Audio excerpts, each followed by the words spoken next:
Akala ni Jeannie, tapos na ang kabanata ng katangahan niya. Pero, heto siya ngayon. Nakatitig sa lalaking niloko siya. Walang hiya ka. Sigaw niya halos manginig sa galit. May utang ka pa sa akin na hindi mo binayaran. Tapos bigla ka na lang nawala. Handang-handa ng sampalin ng salita ang lalaking iniyakan niya noon. Pero natigilan siya. Hindi na gusgusin ang suot nito. Naka-costume suit, makintabang sapatos, at may 2 bodyguard sa likod. Hindi ito ang Pablo na nakilala niya sa kalsada. At bago pa siya makapagsalita ulit, may tumawag dito. Sir, hinihintay na po kayo sa board meeting. Kung bago ka pa lang sa channel neto, ibang kwento ni Ate Jane, istorya mo, ikwento ko. Huwag kalimutang pindutin ang notification bell at subscribe button.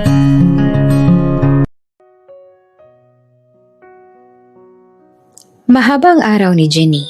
Mula alas 8 ng umaga hanggang halos alas 7 ng gabi nakatayo siya sa maliit na tindahan ng school at office supplies sa gilid ng palengke. Puro inventory, resibo at reklamo ng mga customer ang inatupag niya. Masakit ang likod niya, kumakalamang sikmura at ang utak niya ay parang hinihingian na ng pahinga. Pero hindi pa siya pwedeng magpahinga. Mahigpit ang hawak niya sa strap ng bag na nakasabit sa balikat. Nasa loob noon ang sobre na bagong withdraw niyang pera. Sweldo niya para sa 2 linggo. May nakalaan para sa upa, kuryente, pagkain, at kaunting ipon na pilit niyang pinapalaki kahit laging nauubos sa emergency. Konti na lang. Bulong niya sa sarili habang naglalakad. Makakauwi na rin. Tahimik ang daan pa uwi sa inuupahan niyang apartment. Hindi ito pangunahing kalsada. Mas maikli kasi ang ruta kapag dumadaan sa eskinita sa likod ng lumang bodega. Madilim doon, iisa lang ang ilaw ng poste na madalas pang kumikislap. Pero sanay na si Jenny. Ilang taon na rin naman siyang dumadaan doon gabi-gabi. Ngayong gabi lang talaga siya mas kinakabahan. Siguro dahil Biyernes. Siguro dahil ramdam niya ang bigat ng perang dala niya. Siguro dahil mas tahimik kaya sa karaniwan ang paligid. Tanging tunog ng tsinelas niya sa sementadong daan at ang malayong tahol ng aso ang kasama niya. Napayakap siya sa sarili nang biglang umihip ang malamig na hangin. Huwag kang mag-isip ng kung ano-ano. Saway niya sa sarili. Malapit na. 2 kanto na lang. Pagliko niya sa mas makitid na bahagi ng eskinita, napansin niyang may aninong gumalaw sa gilid. Huminto siya saglit. Baka pusa lang. Sabi niya at pilit na pinapakalma ang sarili. Nagpatuloy siya sa paglalakad. 3 hakbang pa lang, may biglang malakas na puwersang humablot sa bag niya. Ano? Napakapit siya agad sa strap, pero mas malakas ang humila. Nabitawan niya ang balanse at muntik pang matumba. Hoy! Ang bag ko! Sigaw niya at nanginginig ang boses. Isang lalaking nakahudi ang kumaripas ng takbo palayo. Hawak ang bag niya. Para siyang binuhusan ng malamig na tubig. Napatigil ang mundo niya ng ilang segundo. Kasabay ng paglipad ng lahat ng iniisip niyang bayarin. Obligasyon at pagod. Nasa bag na iyon ang sweldo niya. Nasa bag na iyon ang lahat. Tulong! Sigaw niya, pero paos ang boses niya sa takot. Magnanakaw! Tulong! Ngunit walang sumagot. Walang tao sa paligid. Ang mga bahay sa gilid ng eskinita ay sarado ang mga bintana. Tila walang gustong makialam. Pakiramdam ni Jeannie nangihina ang mga tuhod niya. Gusto niyang umiyak. Pero hindi pa pwede. Hindi pa tapos. Bigla ay may aninong gumalaw sa kabilang dulo ng eskinita. Isang lalaking nakasuot ng luma at kupas na jacket. Gusot ang buhok at may bitbit na sako na parang puno ng bote at kung ano-anong napulot sa basurahan.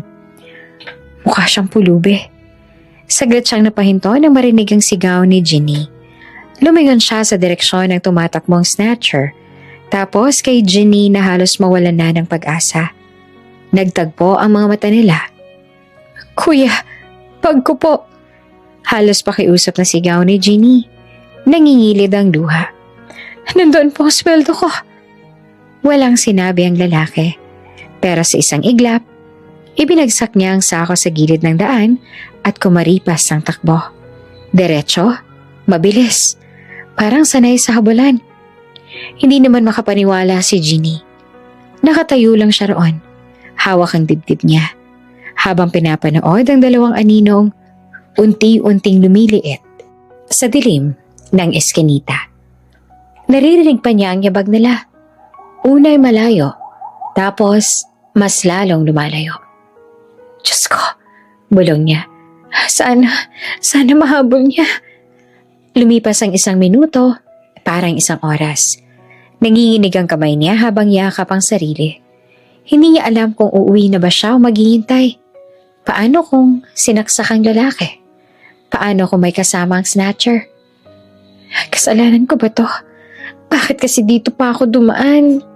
Bulong niya, punong-puno ng pagsisisi.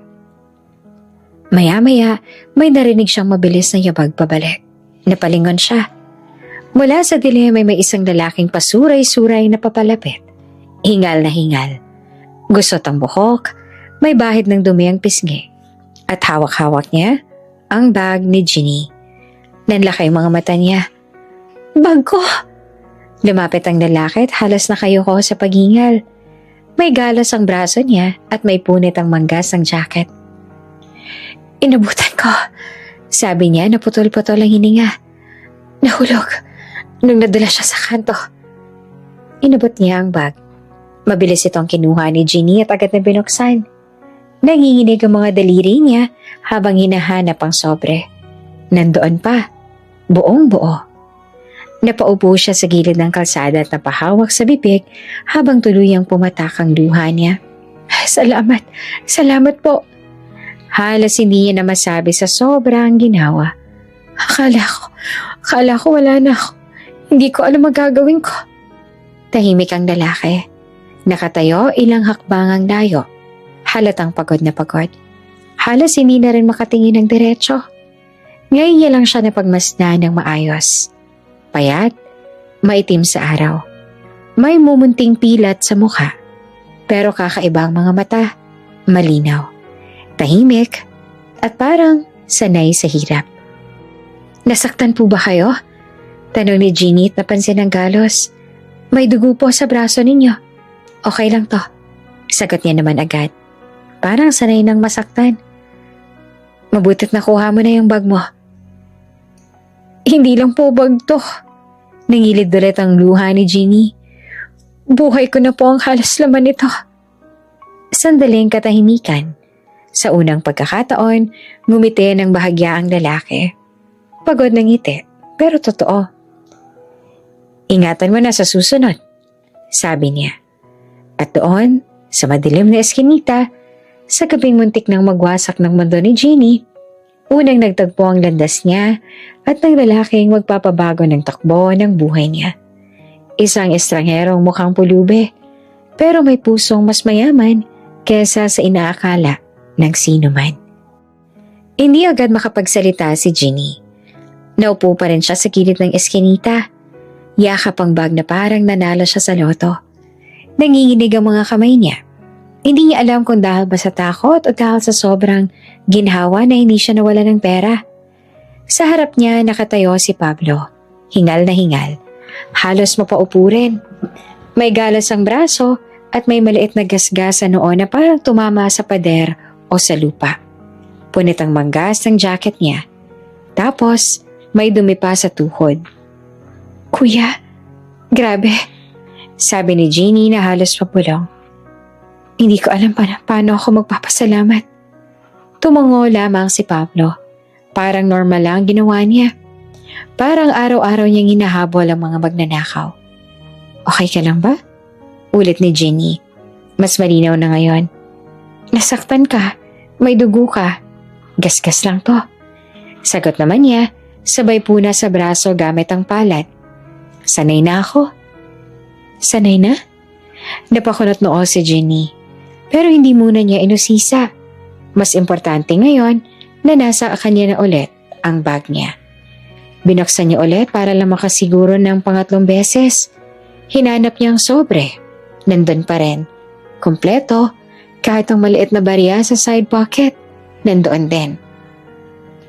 Napaubo siya ng konti.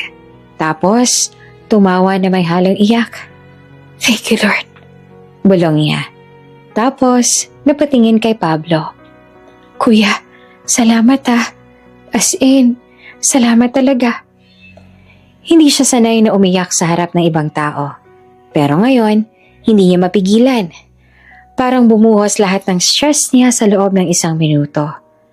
Yung pagod sa trabaho, yung kaba sa renta, yung takot na baka bukas wala na siyang makain.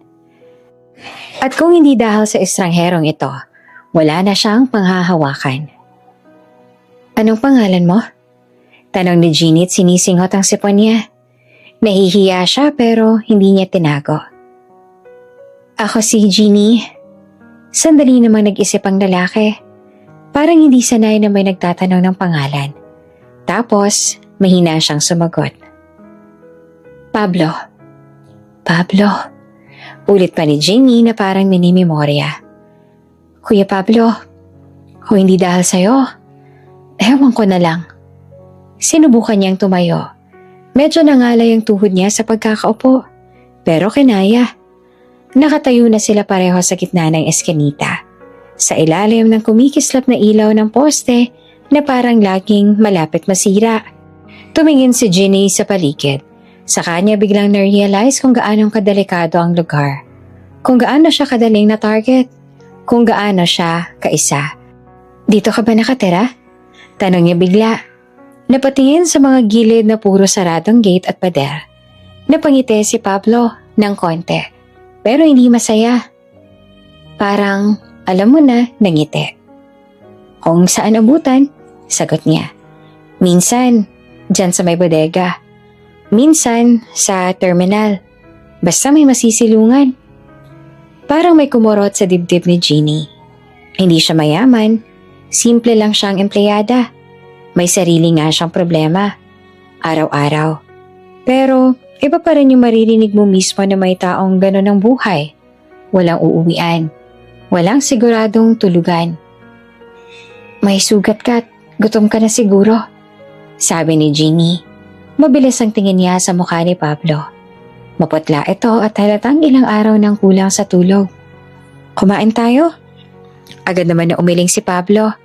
Hindi na. Okay lang. Nakuha mo ng bag mo, umuwi ka na. Delikado dito. Hindi. Matigas na sagot ni Ginny.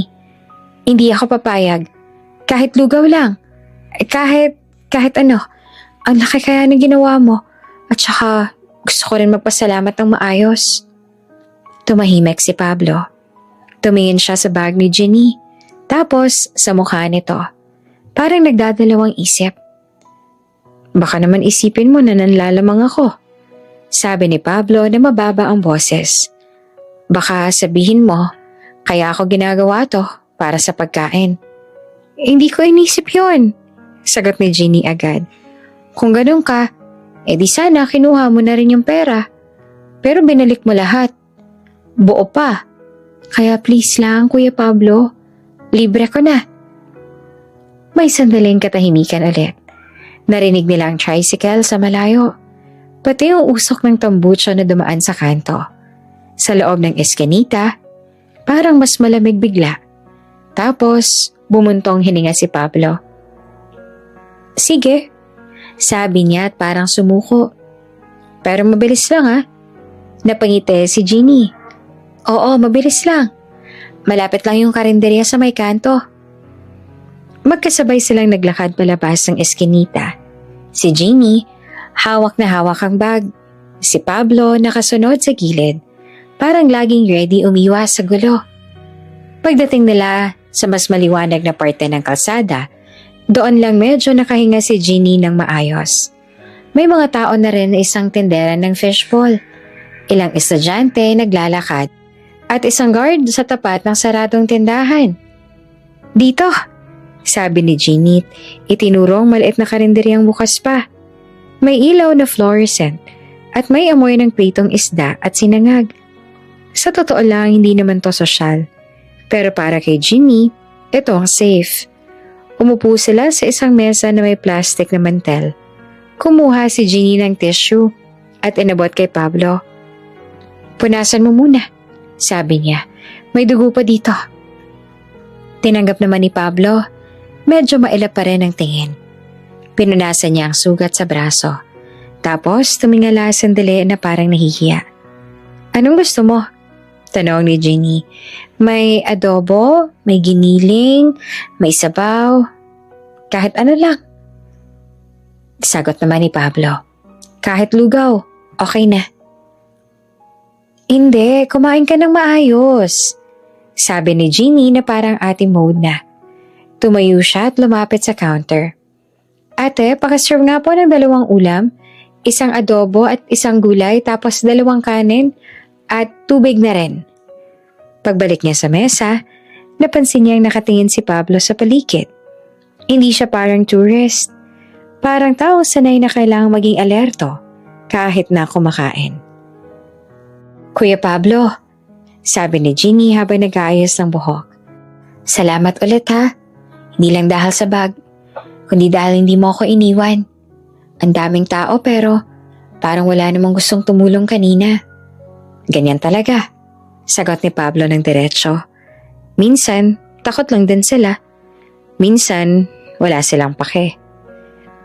Ikaw? Tanong ni Jeannie na hindi mapigilan. Bakit ka tumulong? Napatingin si Pablo sa mesa. Parang nag-iisip ng sagot na hindi masyadong mahaba. Kasi alam ko yung pakiramdam na mawalan. Sabi niya sa huli. At saka nakita kitang nanginginig. Hindi ko kaya na hayaan lang. Napatigil si Jeannie. Hindi siya sanay sa ganoong simpleng sagot. Pero ang bigat ng tama.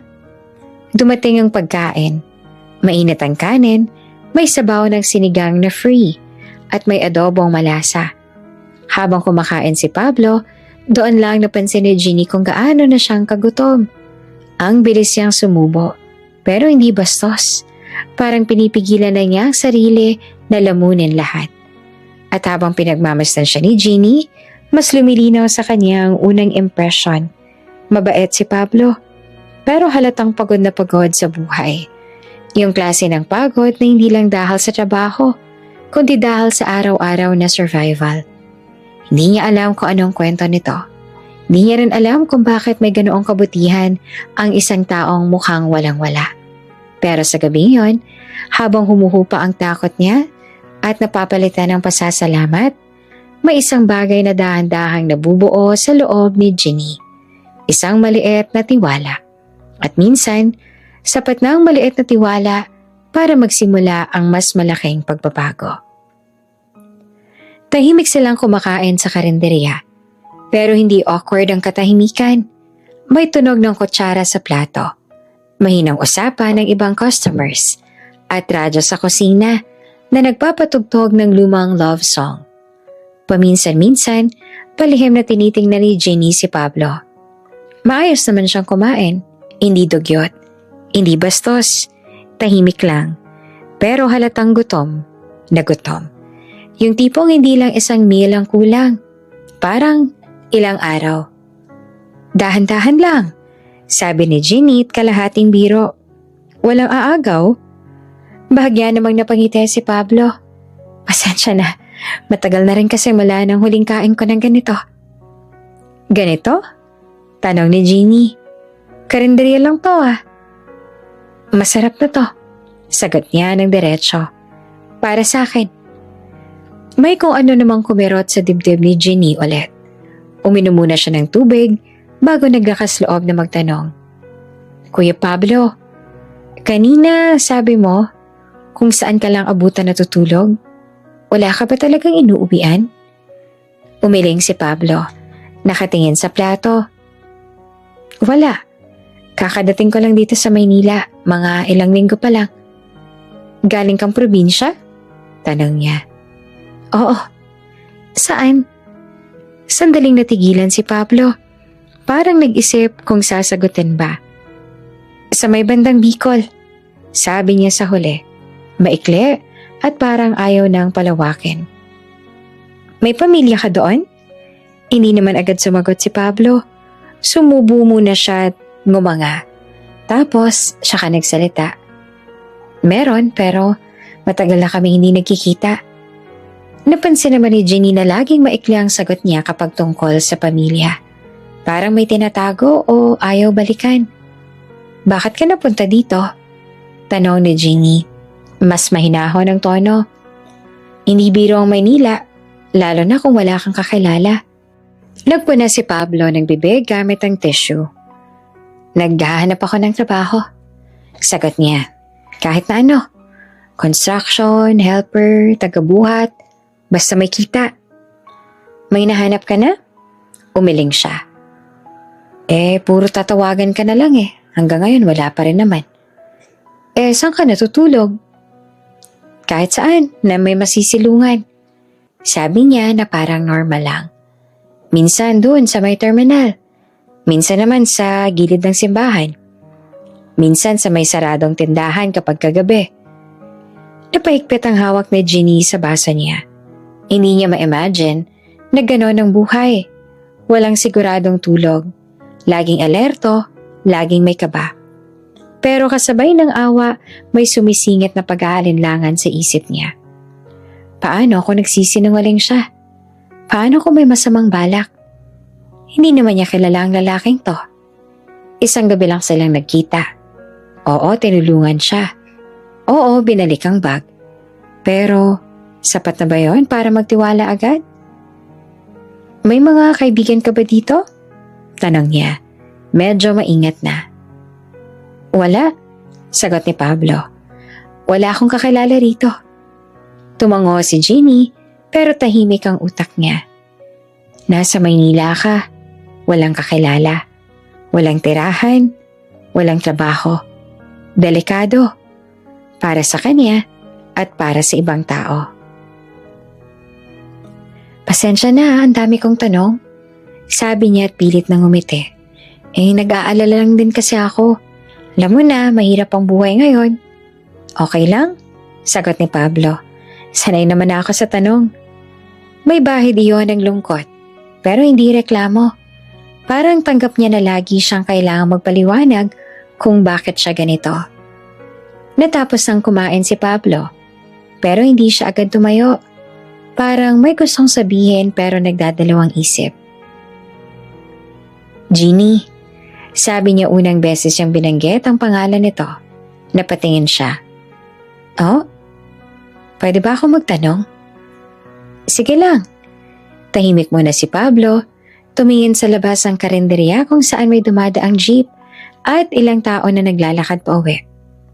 Taga rito ka ba? Tanong niya. Oo, sagot ni Jenny. Hindi ako taga Maynila talaga. Pero ilang taon na rin ako dito. May inupahan akong maliit na apartment. Tumango si Pablo. Mag-isa ka lang? Sagot niya na medyo nagdududa na. Oo. Napansin ni Pablo ang pagbabago ng tono niya. Agad siya nagsalita ulit. Pasensya na kung personal, wala lang. Nag-iisip lang ako. Tungkol saan? Huminga siya ng malalim. Tapos ay diretsong tumingin kay Jenny. Walang kalokohan sa mata. Walang landi. Walang kakaibang intensyon. Pwede ba na makitira kahit ilang araw lang? Tanong niya na mahina pero malinaw. Habang naghahanap lang sana ako ng trabaho. Kahit sa sahig lang, aalis din ako agad pag may nahanap na ako. Para namang may kumalabog sa dibdib ni Jenny. Ayun na nga, ito na ang kinatatakutan niya na marinig. Hindi siya mayaman. Isang kwarto lang ang apartment niya. May maliit na sala na halos dikit na sa kusina. Mag-isa lang siya roon at gusto niya yon. Tahimik, kontrolado. Tapos ngayon may lalaking halos hindi niya kilala na gustong makitira. Kuya, sabi niya na hindi agad makatingin. Ang hirap naman ang hinihingi mo. Tumango si Pablo agad. Alam ko. Sige, pasensya ka na. Huwag mo na lang pansinin kung hindi pwede. Naisip ko lang naman. Kasi wala na rin akong ibang malapitan. Hindi siya namilit. Hindi siya nagdrama. Hindi siya nagmakaawa. At iyon ang mas lalong nagpabigat sa pakiramdam ni Jenny. Kung masama siyang tao, baka masyado na siyang mapilit. Kung manloloko siya, baka masyado na siyang madaldal. Pero eto, tahimik, diretso, at handang tanggapin ang sagot. Tahimik si Jenny, nakatingin sa mesa. Tumakbo sa isip niya ang mga posibilidad. Paano kung may gawin siyang masama? Paano kung magnakaw? Paano kung pagsisisihan ko to? Pero kasabay nun, may isa pang boses. Siya, yung humabol sa snatcher. Siya yung nagsoli ng pera mo. Kung gusto kanyang lokohin, kanina pa lang pwede na. Huminga siya ng malalim. Ilang araw? Tanong niya sa wakas. Nanlaki naman ang bahagyang mata ni Pablo. Kahit 3 lang o 4. Promise, maghahanap lang ako agad ng trabaho. Hindi ako pa magiging pabigat. Napapikit si Jenny sandali. Sige, sabi niya sa wakas. Pero, ilang araw lang talaga at may rules tayo. Parang hindi makapaniwala si Pablo. Talaga? Oo. Sagot niya pero seryoso ang mukha. Hindi ako basta-basta nagtitiwala. Pero, tinulungan mo ako kanina. Kaya, tutulungan din kita. Konti lang. Tumayo si Pablo. Halos mabitiwan ang upuan sa sobrang pasasalamat. Salamat, Jenny. Hindi ko to makakalimutan. Huwag ka muna magpapasalamat. Sabi niya at tumayo na rin. Hindi pa tayo tapos. Bukas ka palang nilipat. At pag may kakaiba ako napansin, papaalisin ka kaagad. Oo, kahit anong sabihin mo, susunod ako. Naglakad silang palabas ng karinderya. Dala ang kani-kanilang pagod at iniisip. Hindi alam ni Jenny kung tama ba ang desisyon niya. Hindi rin alam ni Pablo kung hanggang kailan siya tatanggapin ng mundo. Pero sa gabing iyon, sa ilalim ng mga ilaw ng kalsadang hindi pantay ang sinde, may 2 taong parehong pagod sa buhay na pinili pa rin magtiwala kahit konti lang. Tahimik ang biyahe nila pauwi. Magkatabi silang naglakad mula sa karinderya hanggang sa sakayan ng jeep. Si Jenny, tahimik na iniisip kung tama ba ang desisyon niya. Si Pablo naman hawak lang maliit niyang sako na kanina'y puno ng bote at kung ano-ano. Ngayon, halos wala na. Dahil naiwan niya iyon sa eskinita sa habulan. Dito lang, sabi ni Jenny nang bumaba sila sa kanto ng inuupahan niyang apartment. Malapit na. Ang lugar ay hindi sosyal. Isang lumang 2-story na bahay na ginawang paupahan. May bakal na gate sa harap at makipot ang hagdan, paakyat sa 2nd floor. May ilaw sa pasilyo na medyo dilaw at nangingitim ng kisame sa tagal. Dito ka nakatira? Tanong ni Pablo. Hindi mapanghusga, parang nag-a-adjust lang. Oo, maliit lang. Sagot ni Jenny. Pero okay na, kesa wala. Umakyat sila sa hagdan.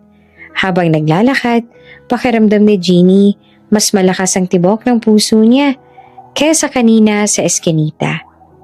Iba ang takot kapag pera ang mawawala. Iba naman kapag sarili mong space ang pinapasok mo ang isang estranghero. Huminto siya sa harap ng pinto niya. Kinuha ang susi sa bag. Sandaling nag-isip.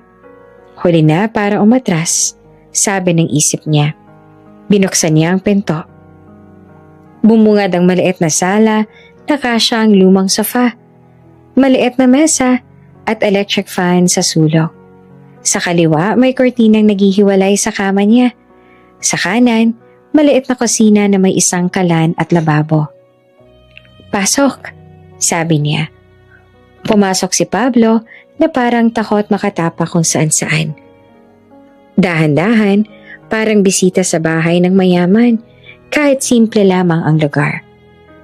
Dito ka na muna sa sofa, sabi ni Jeannie at binaba ang bag sa mesa. Hindi kalakihan pero pwede ka na dyan. Oo, ayos na to, sagot naman ni Pablo agad. Mas maayos pa nga to kaysa sa mga napagtaguan ko. Tinanggal ni Jeannie ang rubber shoes niya at pumasok sa kusina para kumuha ng lumang bimpo at first aid kit. Halika dito, sabi niya. Linisin muna natin ang sugat mo. Okay lang talaga to, sabi ni Pablo. Pero umupo pa rin sa sofa. Dahan-dahang nilinis ni Jeannie ang gasgas sa braso niya. Medyo mahapte pero tiniis ni Pablo nang walang reklamo. Ang tigas mo sabi ni Jeannie. Parang sanay ka na talagang masugatan. Sanay sa hirap, sagot niya. Kalahating biro, kalahating totoo. Pagkatapos lagyan ng betadine at benda, tumayo si Pablo at tumingin sa paligid. May walis ka ba? Tanong niya bigla. Ha? Bakit? Tumutulong na lang ako. Sabi niya, nakikitira na nga lang ako eh. Hindi na nakatanggi si Jeannie. Nasa likod ng pinto. Kinuha ni Pablo ang walis at nagsimulang maglinis ng sahig. Maingat siya, hindi pa bigla-bigla. Parang may respeto sa lugar, kahit hindi kanya. Habang nagwawalis siya, si Jeannie naman ay nag-aayos ng mesa at hinuhugasan ng 2 baso.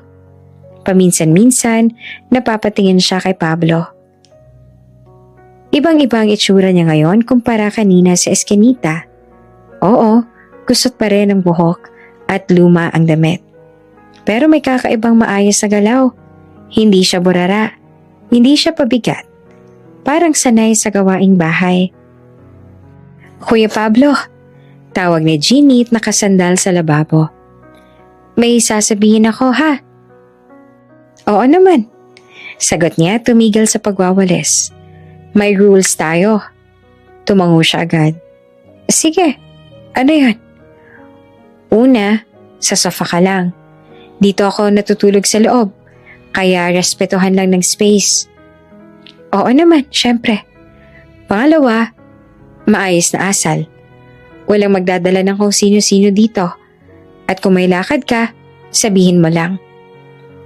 Wala akong dadalhin, sagot niya. Wala nga akong kakilala. Pangatlo, dagdag ni Jeannie. Medyo seryoso na. Malapit dito ang barangay hall at kilala ko ng landlady. Ayoko ng gulo. Walang gulo, sabi ni Pablo diretso ang tingin. Promise. Tahimik si Jeannie sandali. Hinahanap kung may bakas pa ng pagsisinungaling sa mukha niya. Wala siyang makita. Pagod lang. At pasasalamat. Sige, okay na tayo, sabi niya sa wakas. Matapos maglinis, umupo si Pablo sa sofa. Parang hindi sanay sa ganong klaseng pahinga. Si Jeannie naman ay nag-init ng tubig at gumawa ng 2 tasang kape. Gusto mo? Tanong niya at iniabot ang isa. Salamat, sabi ni Pablo. Tinanggap ang tasa gamit ang 2 kamay. Tahimik silang uminom. Maliit ang bahay, pero may kakaibang init. May amoy ng sabon sa sahig. May kortinang medyo luma pero malinis. At may mga lumang larawan sa dingding. Si Jenny, kasama ang nanay niya, at isang graduation picture. Napansin naman niyo ni Pablo. Nanay mo? Tanong niya at tumango sa picture. Oo, sagot ni Jenny. Nasa probinsya siya, kaya ako lang mag-isa dito. Ang sipag mo sabi ni Pablo na simple lang. Hindi madaling mag-isa. Napangiti naman si Jenny, pagod ng ngiti. Sanayan lang. Habang lumalalim ang gabi, mas ramdam ang katahimikan. Wala nang ingay ng jeep. Paminsan-minsan na lang may motor na dumadaan. Matulog ka na, sabi ni Jeannie sa huli. Maaga pang pasok ko bukas. Oo, salamat ulit, Jeannie, sagot ni Pablo. Humiga siya sa sofa gamit ang manipis na kumot na binigay ni Jeannie. Si Jenny naman ay pumasok sa likod ng kortina at humiga sa kama niya. Pareho silang nakatitig sa kisame.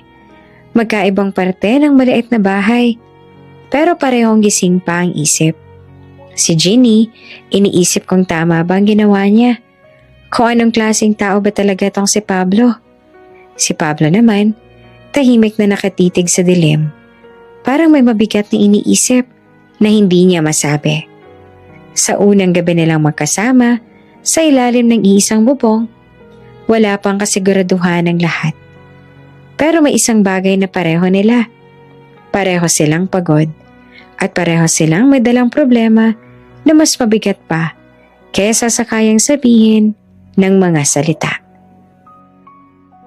Maagang nagising si Jenny kinabukasan, hindi dahil sa alarm kundi dahil nasanay ng katawan niya sa maagang pasok. Madilim ba ang paligid at malamig ang hangin na pumapasok sa maliit na bintana. Dahan-dahan siyang bumangon para hindi magising si Pablo. Sumilip siya sa sala. Nakahiga pa rin ito sa sofa. Nakatagilid. Mahimbing ang tulog. Parang batang pagod na pagod sa kakalaro. Hindi lamang sa buhay. Tahimik siyang nagkakape at nag-aayos para sa trabaho. Paglabas niya ng pinto, saglit siyang huminto at napatingin sa loob. "Maghanap ka ng trabaho, ha?" Mahina niyang sabi, kahit tulog pa si Pablo. Lumipas ang ilang araw, maayos naman si Pablo. Maagang gumigising, nagliligpit ng hinihigaan, at kung minsan ay nagluluto pa ng simpleng almusal, gamit ang natitirang itlog o tuyo ni Jenny. Hindi siya madaldal, pero marunong makaramdam. At iyon ang unti-unti nagpapaliwag ng loob ni Jenny. Dumating ang araw ng sahod. Gaya ng dati, dumaan muna si Jenny sa ATM bago umuwi. Mahigpit ang hawak niya sa sobre, habang naglalakad papuntang palengke. Hindi siya dumiretso sa bahay. Lumiko siya sa masisikip na daan sa gilid ng palengke, kung saan may mga tindahan ng gulay at isda. Maingay, mabaho, pero buhay na buhay ang paligid. Sa sulok malapit sa lumang poste ng ilaw, may isang matandang babae na nakaupo sa bangketa. Payat, kulubot ang balat, at may lumang kumot na nakabalot sa balikat kahit mainit ang panahon. May maliit siyang lata sa harap, pero halos walang laman. Lumapit si Jenny na parang normal lang. Hindi siya tumitingin sa ibang tao. Hindi rin siya nagpapapansin. "Lola?" Mahina niyang tawag. Napatingala ang matanda.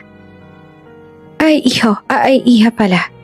Sabi nito na mahina ang boses pero may ngiti. "Nandyan ka na naman." Ngumiti si Jenny pabalik. Umupo siya sa tabi ng matanda at inilabas ang maliit na paper bag na dala niya. "May pandesal at ulam po ko," sabi niya. "Tsaka konting prutas po." Nanlaki ang mata ng matanda. "Nako, sobra na to, iha. Lagi ka na lang." "Okay lang po," sagot ni Jenny agad. "Kakain din naman po ako. Dinagdagan ko lang." Hindi niya sinasabi na espesyal talaga ang pagdaan niya tuwing sahod. Hindi niya rin sinasabi na mahiwalay siyang budget para dito. Kahit minsan, kulang na kulang ang pera niya. "May lagnat pa rin po ba si Bunso?" tanong ni Jenny. "Ayos na konti," sagot ng matanda. "Salamat sa gamot na binigay mo ng isang araw, ha?" Ngumiti lamang si Jenny. Hindi na niya pinalaki ang usapan. Ilang minuto lang siyang nakapagkwentuhan. Tapos ay tumayo na. Sige po, Lola, ingat po kayo." "Pagpalain ka sana," sabi ng matanda habang kumakain na. Tahimik na umalis si Jenny. Parang wala lang. Walang selfie, walang post, walang nagsasabing, "Ang bait mo naman." Para sa kanya, normal lang iyon. Hindi niya alam na may nakakakita sa kanya. Sa kabilang bahagi ng palengke, may lalaki nakatayo sa tabi ng tindahan ng saging. Nakasuot ng luma pero malinis na t-shirt. Si Pablo. Maaga siyang umalis sa apartment para maghanap ng trabaho. Pero nadaanan niya si Jenny sa palengke at napansin niyang hindi ito dumiretso pa uwi. Kaya napahinto siya. Mula sa malayo, nakita niya kung paanong umupo si Ginny sa tabi ng matanda. Paano siyang ngumiti, paano niya binigay ang pagkain na parang walang kapalit. Hindi niya narinig ang usapan, hindi niya alam ang detalye. Pero sapat na ang nakita niya. Ganito pala siya, naisip niya. Tahimik, hindi maingay, hindi nagpapasikat. Napabuntong hininga siya at napatingin sa hawak niyang papel. Listahan ng mga pinagtanungan niyang trabaho na puro, balik ka na lang, ang sagot. At sa unang pagkakataon mula nang dumating siya sa Maynila, may naramdaman siyang kakaibang bigat sa dibdib. Hindi dahil sa problema, kundi dahil sa hiya. Kinagabihan pag-uwi ni Ginny, nadatnan niya si Pablo na nagluluto ng instant noodles sa kusina. "Oh, may pagkain ka na pala," sabi niya tinanggal ang sapatos. "Oo," sagot ni Pablo. "Naghanap ako ng trabaho kanina pero wala pa rin. Bukas na lang ulit." "Okay lang yan," sabi ni Ginny. Pagod pero kalmado. "Makakahanap ka rin."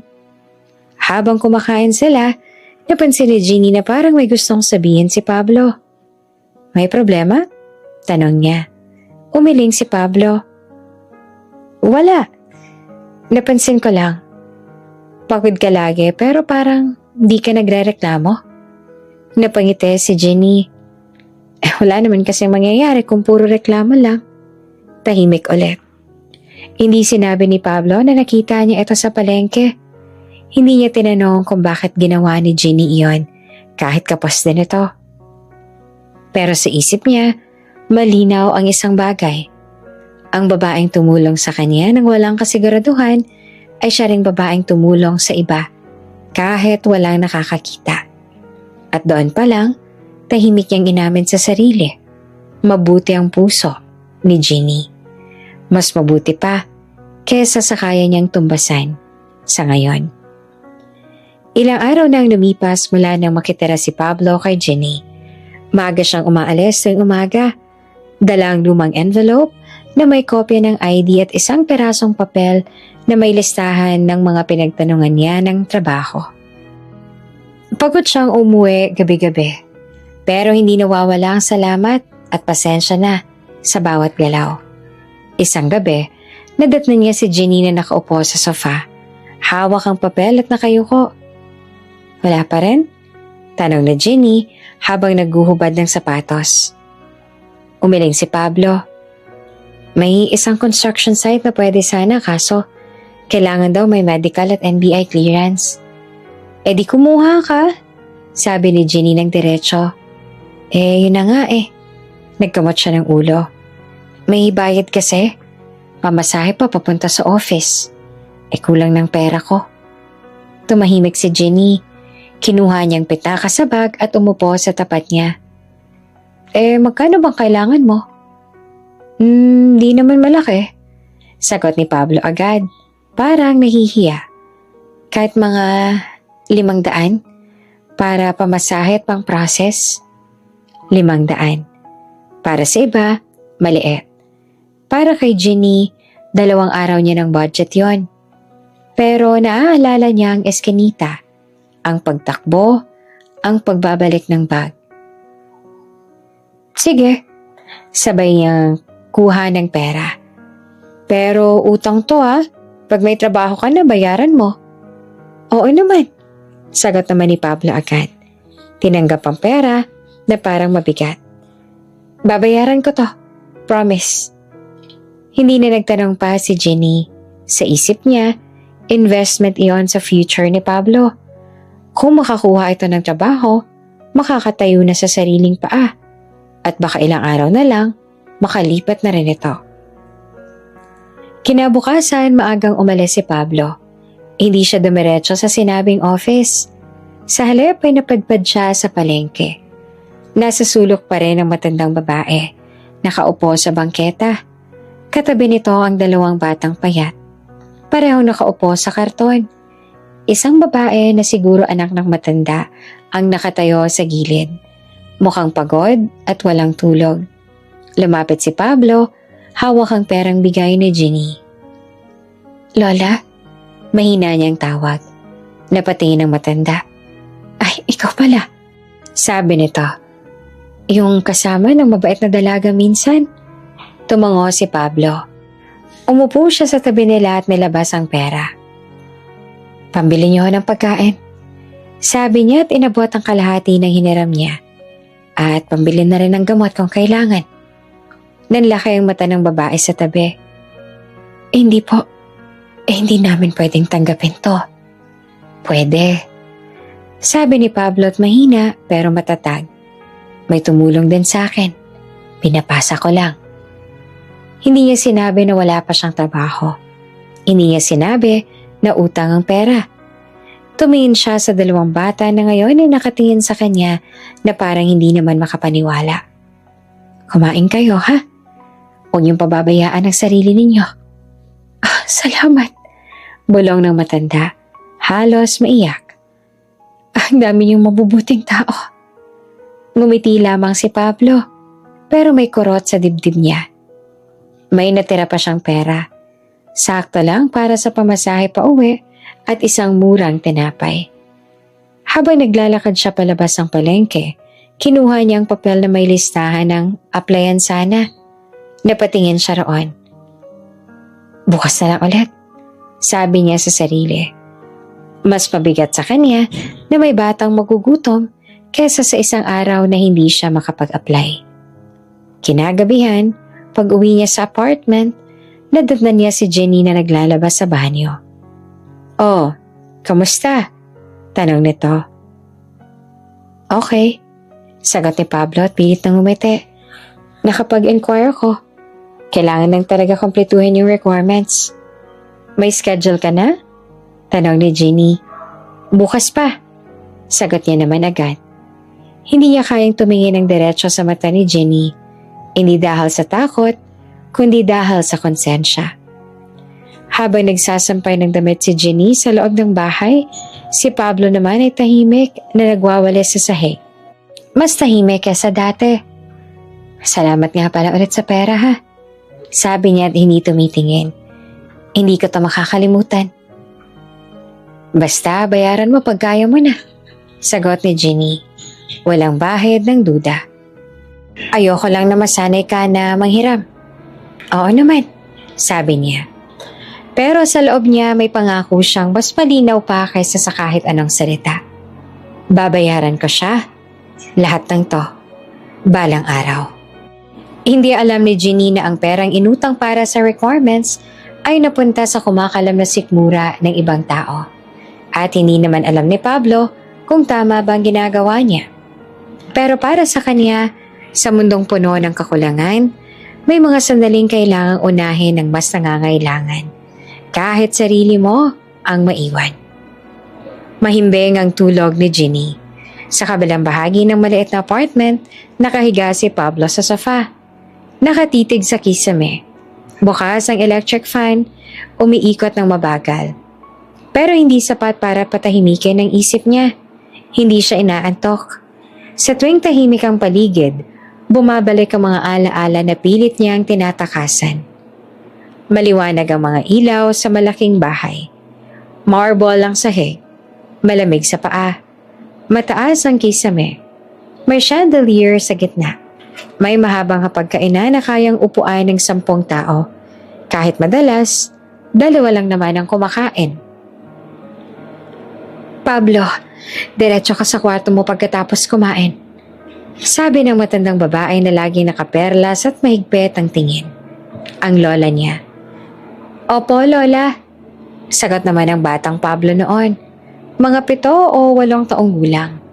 Sa kabilang dulo ng mesa, tahimik namang kumakain ang kanyang ama. Naka-Amerikana kahit nasa bahay. Laging may telepono sa tabi. Walang nagtatanong kung kamusta ang araw niya sa school. Walang kwento, walang tawanan. Tahimik, maayos, pero malamig. Minsan tinanong niya ang ama niya, Dad, nasan po si Mama? Napatigil ang kutsara sa hangin. Huwag mo nang itanong yan. Malamig nito ang sagot. Nasa mabuti siyang kalagayan. Pero narinig niya ang bulong ng lola niya sa kasambahay minsan. Hindi bagay sa pamilya natin ang babaeng yon. Mahirap at walang breeding. Hindi niya agad naintindihan noon. Ang alam lang niya, wala ang nanay niya at bawal pag-usapan. Lumaki siyang may lahat. May sariling kwarto na mas malaki pa sa buong apartment ni Ginny. May driver, may tutor, may branded na gamit. Pero wala ang isang bagay na gustong-gusto niya. Yakap ng nanay. Tuwing may school event, laging driver ang kasama niya. Tuwing may sakit siya, nurse ang nag-aalaga. Isang beses, naglakas loob siyang magtanong ulit. Dad, pwede ko ba makita si Mama? Matagal pa bago sumagot ang kanyang ama. Hindi na importante yon. Focus ka na lang sa pag-aaral. Ikaw ang magmamana ng kumpanya. Balang araw. Kumpanya, negosyo, mana. Lahat iyon, malinaw sa ama niya.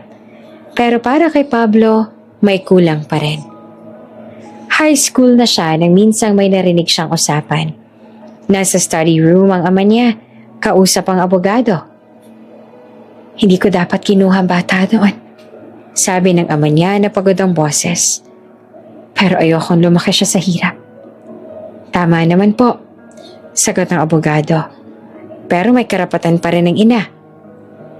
Napatigal si Pablo sa labas ng pinto. Doon niya unang narinig ang buong kwento. Iniwan ng ama niya ang nanay niya dahil sa pressure ng lola niya. Ayaw ng pamilya nila sa mahirap na babae.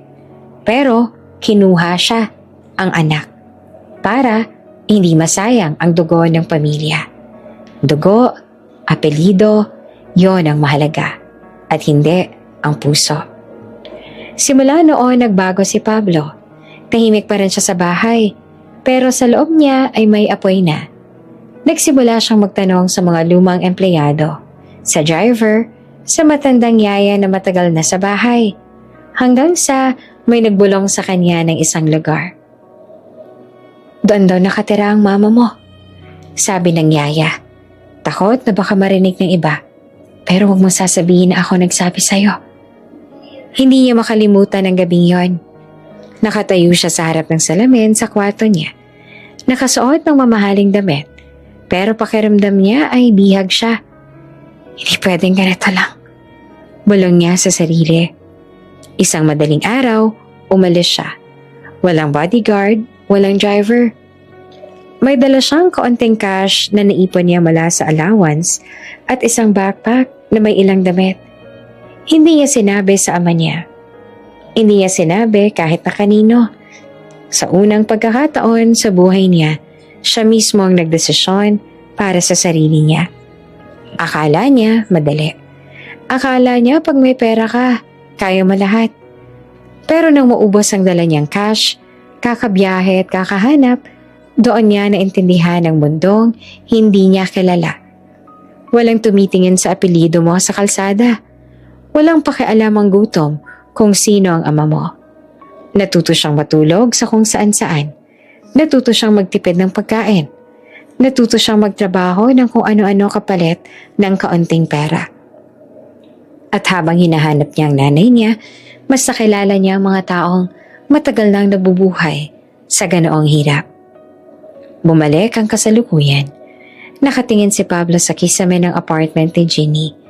Hindi niya alam kung nasaan ang ama niya ngayon. Sigurado siyang hinahanap siya. Siguradong galit. Pero hindi siya pwedeng bumalik nang hindi niya natutupad ang pakay niya. Kailangan niyang hanapin ang nanay niya. Kailangan niyang patunayan na hindi lang siya anak ng isang mayamang tao, kundi anak din ng isang babaeng piniling mahalin siya kahit wala itong pera. At ngayon, sa maliit na bahay na hindi kanya, sa sofa na hindi kanya, may isang babaeng tumulong sa kanya nang walang alam sa totoo niyang pagkatao.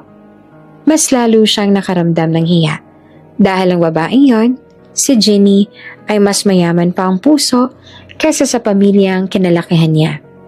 At balang araw, ipinangako niya sa sarili, babawi siya. Hindi lang sa utang na pera, kundi sa utang na kabutihan.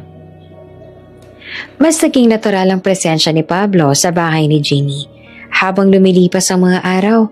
Hindi na ito parang bisitang nahihiyang huminga. Hindi na rin parang estrangherong kailangang bantayan bawat galaw. Unti-unti, naging bahagi siya ng simpleng routine sa maliit na apartment. Isang umaga, nagising si Jeannie sa amoy ng pritong bawang. Napabangon siya agad. Ano yun? Paglabas niya ng kortina, nakita niya si Pablo sa kusina. Nakatalikod, may hawak na sandok. May kawali sa kalan at may 2 itlog na niluluto. Good morning, sabi nito at napalingon at ngumiti. Nagising ka na pala. Nagluto ako ng sinangag. May itlog din. Napakurap si Jenny. Marunong ka palang magluto? Basic lang, sagot niya. Ayoko namang pabigat lang dito. Umupo si Jenny sa maliit na mesa. Pinapanood siya. Hindi siya sanay na may ibang tao sa bahay na gumagawa ng ganito para sa kanya. Salamat, sabi niya na medyo nahihiya. Di mo naman kailangan gawin to. Gusto ko, sagot ni Pablo. Nakikitira na nga lang ako. Dapat may ambag. Tahimik silang kumain, pero magaan ang pakiramdam. Hindi awkward. Parang matagal na silang magkakilala. Simula noon, madalas nang magluto si Pablo. Minsan tuyo, minsan sardinas. Minsan gulay na mura sa palengke. Simple lang, pero laging may effort. At hindi lang sa bahay siya tumutulong. Tuwing umaga, sabay silang naglalakad papunta sa sakayan ng jeep. Hindi mo naman kailangang ihatid ako araw-araw, sabi ni Jeannie minsan. Okay lang, sagot ni Pablo. Wala pa rin naman akong trabaho. At least sigurado akong safe ka makakarating. Hindi na rin siya tumutol. Sa totoo lang, may kakaibang gaan na rin ang pakiramdam na may kasabay maglakad. May kausap tungkol sa kung gaano ka-traffic, kung gaano kainit, at kung gaano kamahal ang bilihin. Isang hapon, habang naghihintay si Jenny sa labas ng shop na pinagtatrabahuhan niya, may tumawag sa kanya. Oy, Jenny? Lumapit ang 2 niyang katrabaho, sina May at Liza. Sinusundo ka na naman ng bodyguard mo? Tukso ni May, nakangisi. Huy, ano ba kayo? Sagot ni Jenny at napapailing. Kaibigan ko lang yun. Kaibigan? Bakit araw-araw nandito? Sweet Hindi nga, sagot ni Jenny. Pero may konting pamumula sa pisngi.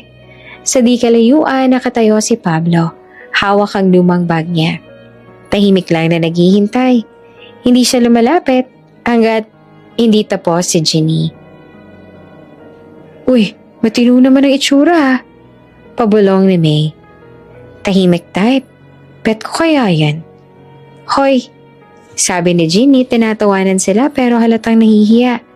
Huwag niyo nga akong inaasar. Pero habang naglalakad sila ni Pablo pa uwi, naalala niyang mga tukso. Kaibigan lang ba talaga? Pinagpag niya ang ulo niya. Masyado pang maaga para sa ganong isip. Isang gabi, nawala ng kuryente si area. Mainit, madilim, tahimik. Umupo sila sa labas ng apartment sa may hagdan dahil mas presko roon. May hawak silang tig-iisang pamaypay. Grabe, init, reklamo ni Jenny. Sanay na ako sa mas mainit, biro pa ni Pablo. Napatawa na lang si Jenny. Saang impyerno ka ba nang galing?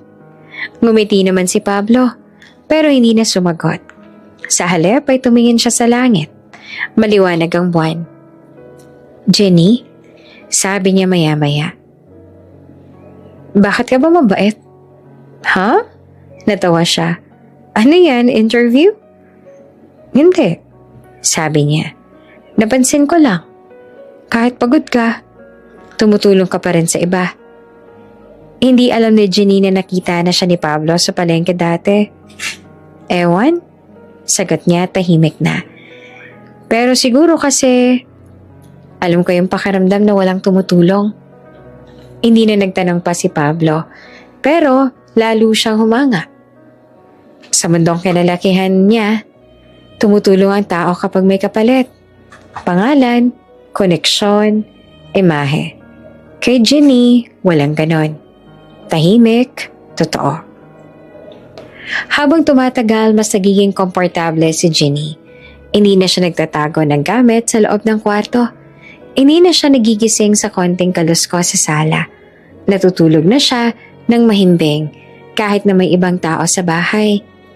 Minsan napapansin niyang hinahanap niya ang boses ni Pablo kapag tahimik ang umaga. Minsan nasasanay siyang may naghihintay sa kanya pag-uwi. At si Pablo naman, sa bawat araw na kasama si Jenny, mas lalong nararamdaman ang bigat ng sekreto niya. Dahil habang mas nakikilala niya ito, mas lumalalim ang respeto niya. At mas natatakot siyang dumating ang araw na malaman nito ang totoo. At baka magbago ang tingin sa kanya. Pero sa ngayon, sa maliit na apartment na yun, sapat na muna ang simpleng umaga na may sinangag. Simpleng lakad papunta sa sakayan at simpleng tuksuhan na may kasamang ngiti. Dahil minsan, doon nagsisimula ang mga bagay na hindi mo inaasahang magiging mahalaga. Lumipas ang ilang linggo, maayos pa rin ang takbo ng araw nila ni Jenny. Simpleng umaga, sabay sa sakayan, simpleng hapunan. Pero sa likod ng mga normal na routine na iyon, may mabigat na iniisip si Pablo. Wala pa rin siyang trabaho. Lahat ng pinuntahan niya parehong sagot. Tatawagan ka na lang. Kailangan ng experience. Balik ka pag may kumpleto ka ng requirements. Kada gabi, habang tulog na si Jenny, gising pa rin siya. Nakaupo sa sofa, hawak ang cellphone na luma at walang load. Iniisip niya kung hanggang kailan kaya siya aasa sa kabaitan ng babaeng yon. Isang gabi, nadatnan niya si Jenny na tahimik lang, nakatitig sa sahig. May problema? Tanong niya, habang nagbubuhos ng tubig sa baso. Nag-atubili naman si Pablo. Jenny, pwede bang magtanong ako ulit? Huminto siya. Tungkol saan? May nakita kasi akong hiring sa isang warehouse. Kaso sa kabilang lungsod kailangan ng pamasahe, medical ulit, tsaka uniform deposit. Magkano? Tanong ni Jenny, diretso na agad. Mga 1,000 siguro. Sagot niya at mahina ang boses. Alam ko malaki to, kaya kung hindi pwede, 1,000. Para kay Jenny, halos kalahati na ng natitira niyang budget bago sumunod na sahod. Tahimik siya sandali. Ramdam niya ang bigat ng desisyon. Pero nakita niya rin ang pagod sa mukha ni Pablo. Hindi arte, hindi drama. Totoong pagod ng taong gustong makatayo sa sarili. Sigurado ka ba na may chance to? Tanong niya. Oo, sagot niya agad. Mas okay daw doon. May barracks pa pag natanggap. Huminga ng malalim si Jenny tsaka tumayo.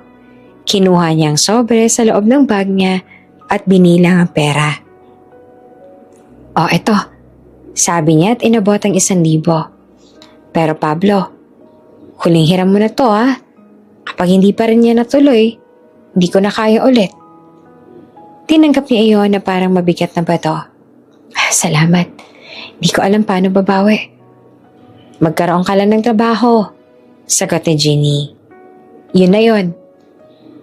Ngumiti siya pero may kirot sa dibdib. Hindi niya masabi ang totoo. Kinabukasan, hindi sa warehouse na punta si Pablo. Nasa palengke siya ulit. Mas maaga kaysa dati. Nakaupo ang matandang babae pero ngayon mas mukhang nangihina. Katabi nito ang apo na inuubo ng malala. Lumapit si Pablo, may dalang paper bag mula sa butika at grocery. Lola, tawag niya. Napatingin ang matanda. Ikaw na naman, iho. Umupo siya sa tabi nila at nilabas ang mga gamot, gatas, tinapay at kaunting dalata. Para ho sa ubo niya, sabi niya at inabot ang gamot. At pagkain ho ninyo. Napaiyak ang babae na anak ng matanda. Hindi namin alam paano magpapasalamat. Okay lang po, sabi ni Pablo at pilit ng umiti. May tumulong din ho sa akin. Pinapasa ko lang. Habang pinapanood niya ang batang umiinom ng tubig pagkatapos uminom ng gamot, may mabigat na pakiramdam sa dibdib niya. Sa bulsa niya, halos bariya na lang natira para sa pamasahe pa uwi. Hindi para sa inaplayan niyang trabaho.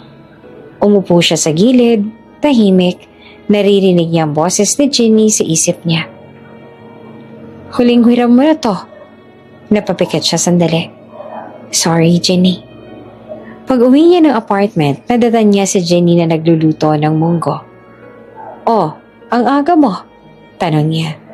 Oo, sagot ni Pablo at pilit normal ang tono. Nag-inquire kasi ako, kailangan nang hintayin yung schedule ng medical. Aba, okay yan na. Sabi ni Ginny na hindi nagdududa. At least may progress na. Umupo siya sa sofa. Nakatingin sa sahig. Ramdam niya ang bigat ng kasinungalingan. Hindi siya sanay na magsinungaling para sa sarili. Pero para sa iba, nagagawa niya. Habang kumakain sila, napansin ni Ginny na tahimik siya. Sure ka ba na okay ka lang? Tanong niya. Oo naman, sagot niya agad. Medyo pagod lang. Hindi na siya inusisa ni Ginny. Pero habang naghuhugas siya ng pinggan sa kusina, nakatingin si Pablo sa kanya. Sa simpleng damit, sa pagod na balikat. Sa babaeng kahit kapos ay handang tumulong. At mas lalong bumigat ang pakiramdam niya. Tahimik siyang tumingin sa kamay niya. Kamay na sanay sa marangyang buhay noon. Pero ngayon nanginginig sa bigat ng utang na hindi lamang pera. Babayaran ko rin to. Balang araw. Bulong niya sa sarili. Hindi lang pera, lahat ng kabutihan mo. At sa gabing iyon, habang natutulog si Ginny ng payapa, mas naging malinaw kay Pablo. Hindi na lang paghahanap sa ina ang dahilan kung bakit siya nagpapatuloy. May isa pang dahilan ngayon. Isang babaeng may pusong mas malaki pa kesa sa mundong iniwan niya. Nagsimula ang araw na parang normal lang. Maagang nagising si Ginny pero walang amoy ng pritong bawang. Tahimik ang kusina. Walang kaluskos ng kawali. Walang mahinang pag-ubo ni Pablo sa sala. Sumilip siya sa labas ng kurtina. Maayos ang pagkakatupi ng kumot sa sofa. Wala si Pablo. Maaga siguro umalis. Bulong niya sa sarili. Hindi na siya nagtaka. Ilang beses na rin maagang lumabas si Pablo para maghanap ng trabaho. Minsan nauuna pa nga sa kanya. Nag-ayos siya at pumasok sa trabaho. Gabi na nang makauwi siya. Madilim ang apartment. Binuksan niya ang ilaw. Tahimik. Kuya Pablo, tawag niya na medyo malakas. Ngunit walang sumagot. Tiningnan niya ang kusina. Walang bagong hugasin. Ang sofa, walang bag. Ang sulo kung saan nakalagay ang ilang damit ni Pablo, wala na. Parang may malamig na tubig na binuhos sa likod niya. Di naman siguro, bulong niya. Kinuha niya ang cellphone niya, tinawagan ng number na minsan ginamit ni Pablo para mag-text. Yung murang SIM na binili nila dati. The number you have dialed is unattended. Umupo siya sa sofa. Teka lang, baka may emergency. Baka may nakuha na siya talagang trabaho. Pero bakit wala man lang paalam? Kahit isang text? Napahawak siya sa noo. Biglang bumalik sa isip niya ang mga paalala ng mga kaibigan. Ingat ka sa mga pinapatira mo. Di mo kilala yan. Hindi ganon si Pablo. Bulong niya. Pero mahina ang boses niya kahit sa sarili niya. Kinabukasan, pagpasok niya sa trabaho, napansin agad ng mga kaibigan niyang itsura niya. Oy, Ginny, okay ka lang? Tanong ni May. Parang puyat ka. Dagdag pa ni Liza. Wala. Pilit niyang ngiti. Medyo pagod lang. Nasa na yung bodyguard mo? Biro pa ni May. Doon na siya napayoko. Umalis. Ha? Bakit? Di ko alam. Sagot niya na halos pabulong. Hindi na nga bumalik kagabi. Nagkatinginan ng dalawa. Ginny, sabi ni Liza na maingat ang tono. Magkano ba nahiram nun sa'yo? Hindi siya agad sumagot. Sabihin mo na, sabi ni May na derechahan. Mukhang binudol ka na. Hindi. Biglang sagot ni Jenny na napalakas. Napatingin ng ibang katrabaho. Hindi siya ganon. Pero habang sinasabi niya yon, may kumakabog sa dibdib niya. Paano kung tama sila? Lumipas ang ilang araw, walang paramdam si Pablo. Walang tawag, walang mensahe. Wala ring bumalik para kunin ang natitirang gamit dahil wala namang naiwan. Doon na siya tuluyang nasaktan. Hindi lang dahil sa pera, kundi dahil sa tiwala. Sa mga umagang sabay sila. Sa mga gabing magkatabi silang kumakain, sa mga simpleng usapan, parang bula. Isang hapon, pinatawag sila ng manager sa shop. Pasensya na kayo, sabi nito na halatang problemado. Nalulugi na ang negosyo. Hanggang katapusan na lang tayo. Parang may bumagsak na mabigat sa ulo ni Jenny. Sir, paano po kami? Tanong ng isa. Magbibigay kami ng konting separation pay. Sagot nito. Pero hindi na talaga kaya. Paglabas ni Jenny ng opisina, tulala siya. Grabe naman, sabi ni May. Sabay-sabay pa talaga. Okay ka lang? Tanong ni Liza. Tumango si Jenny. Pero parang walang laman ang loob niya. Nang gabing yon, mag-isa siyang umuwi. Mas tahimik ang apartment kaysa dati. Mas malaki, mas malamig. Umupo siya sa sofa. Ang sofa kung saan madalas matulog si Pablo. Hinawakan niya ang gilid ng unan. Wala na. Nasa isip niya ang salitang ayaw niyang paniwalaan. Iniwan ka, ginamit ka. Umasa ka sa wala. Napayuko siya at doon lang siya umiyak ng totoo. Hindi maingay, hindi dramatic. Tahimik na iyak ng taong pagod na lumaban, mag-isa. Sa loob ng isang buwan na wala ang perang pinahiram niya, nawala ang taong pinagkatiwalaan niya, at ngayon, mawawala pa ang trabaho niya. Triple dagok. Walang trabaho, walang ekstrang pera, at wala na si Pablo. At sa unang pagkakataon matapos ang matagal na panahon, naramdaman ni Jenny ang takot na hindi niya matakasan. Yung takot na baka bukas, wala na siyang matirahan. At wala nang babalik para kumatok sa pinto niya at sabihin, okay lang, nandito lang ako. 2 linggo matapos magsara ang shop, ubos na ang ipon ni Jenny. Naubos sa renta, sa pagkain, sa bayarin na hindi naman pwedeng takasan. Isang gabi nakaupo siya sa sahig ng apartment. Katabi ang maliit na maleta. Nakakalat ang ilang damit na pinili niya kung alin lang ang dadalhin. Hindi niya na kayang manatili sa Maynila nang walang trabaho. Kinuha niya ang cellphone at tinawagan ng nanay niya sa probinsya. Hello? Nay? Sabi niya at pilit masigla ang boses. Jenny, anak, kamusta ka na? Sagot ng nanay niya. Medyo hinihingal. Napakunot noo siya. Nay, okay ka lang ba? Parang iba yata ang boses mo. Wala to, inuubo lang. Sagot nito. Pero halatang pilit. Kailan pa yan? Matagal na rin. Nahihilo nga ako minsan pero okay lang anak, huwag ka mag-alala. Doon na kinabahan si Jenny. Hindi pwede yan, Nay. Nagpa-check up ka na ba? Wala pa. Wala pa namang extra. Napapikit si Jenny. Wala na siyang trabaho. Kaunti na lang ang pera niya. Pero may sakit ang nanay niya. Desisyon agad. Uuwi ako, sabi niya. Anak, wag na. Uuwi ako, Nay. Ulit niya na mas matatag. Makalipas ang 2 araw, nasa bus na siya pauwi ng probinsya.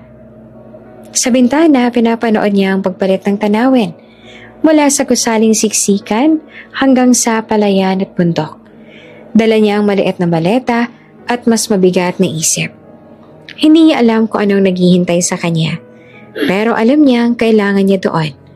Pagbaba niya sa terminal, agad niya nakita ang nanay niya na naghihintay sa gilid ng kalsada. Jenny! Tawag nito at pilit na nakangiti. Pero hindi niya maitago ang pamumutla at panghihina. Nay, mahigpit na yakap ni Jeannie. Ang payat mo na. Drama ka agad. Biro ng nanay niya. Pero napahawak sa dibdib. Doon lalo siyang kinabahan. Kinabukasan, dinala niya ang nanay niya sa maliit na klinik sa bayan. Habang naghihintay sila sa labas ng consultation room, hawak ni Jeannie ang envelope na may natitira niyang pera. Hindi ito kasing kapal ng dati.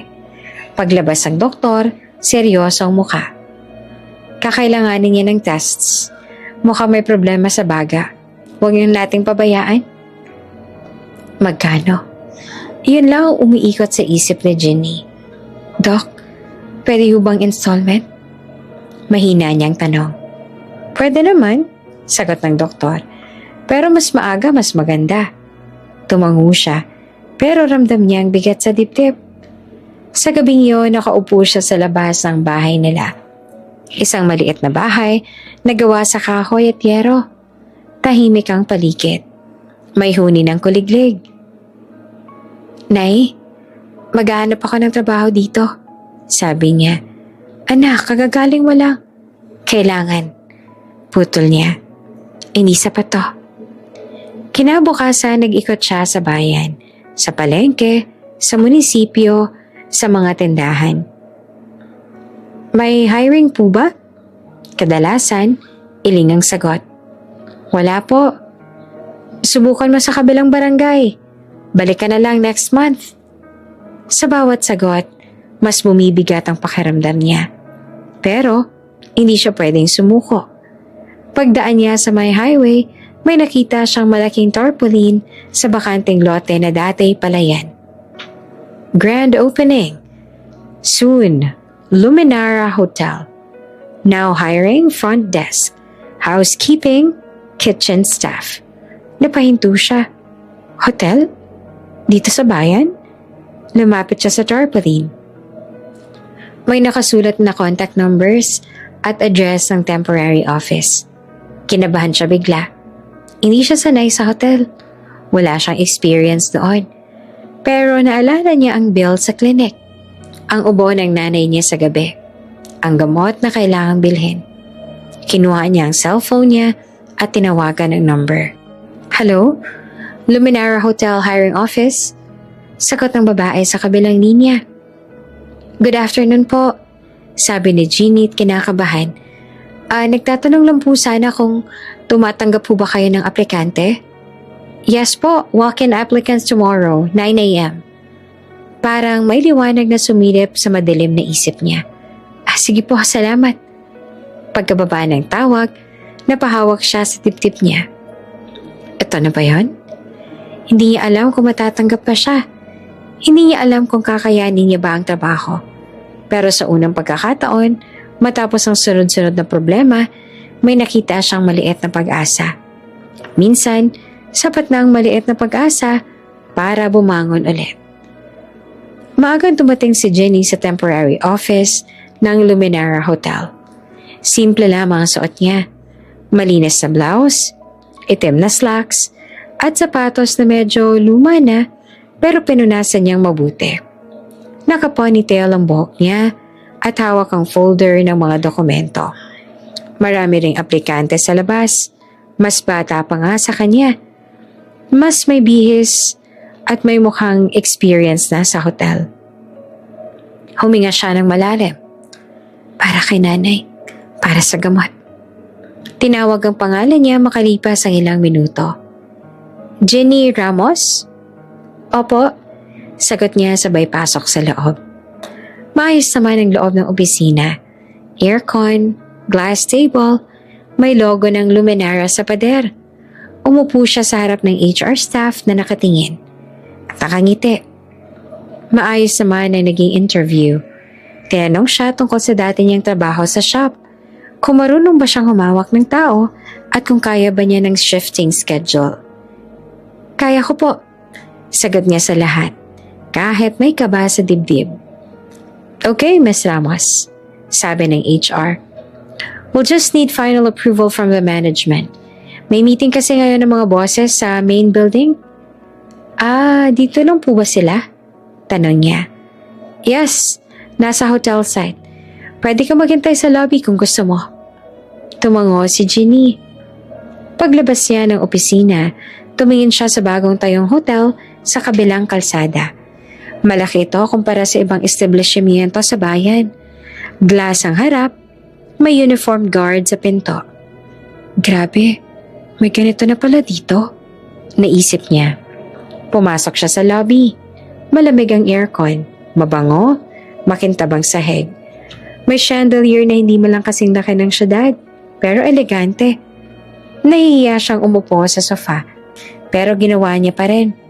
Habang nakaupo siya, biglang may dumaan na grupo ng mga lalaki naka-formal, naka-coat, maayos ang buhok, may dalang folders.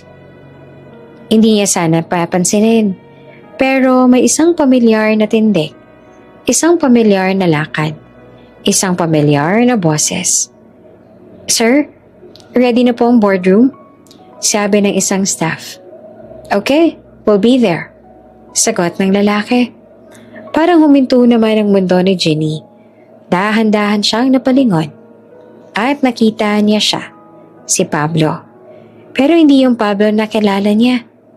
Maayos ang buhok, naka-costume suit, makinang sapatos. May suot na mamahaling relo. May dalawang lalaki na kabarong na nakasunod sa kanya. Parang ibang tao. Hindi pwede. Bulong ni Ginny. Napahawak siya sa gilid ng sofa. Baka namamalikmata lang siya. Pero lumingon si Pablo at nagtagpo ang mga mata nila. Tumigil ito sa paglalakad. Nanlaki ang mata niya. Ginny? Tumayo siya agad. Halo-halo ang emosyon. Galit, gulat, sakit. Lumipat siya ng mabilis. Ikaw? Sabi niya at halos pabulong pero nanginginig ang boses. Ano to? Tahimik ang mga staff sa paligid. Nagkatinginan. Sir? Tanong ng isa. It's okay. Sabi ni Pablo. Hindi inalis ang tingin kay Ginny. Give us a minute. Umalis ang mga kasama niya. Naiwan silang dalawa sa gitna ng mamahaling lobby. Akala ko ba? Hirap magsalita si Ginny. Akala ko ba naghihirap ka?